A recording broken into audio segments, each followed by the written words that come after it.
చెప్పాలని మేము వచ్చి ఉన్నాం.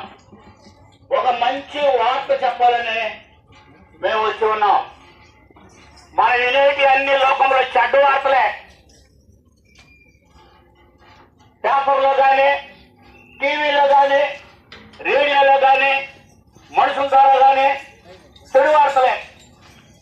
ఏందా చెడు వార్తలు?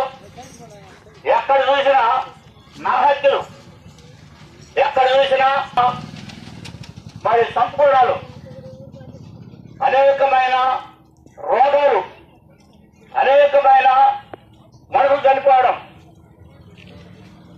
కరువులు, భూకంపాలు, వేదకరమైన వార్తలే భూలోకములో మంచి వార్తలే.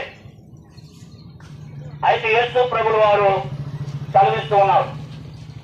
మానవుల కొరకు ఒక మంచి వార్త చెప్తూ ఉన్నారు. నశించిన దానిని ఎతడి రక్షించుటకు మనిషి కుమారుడు వచ్చిన వాక్యం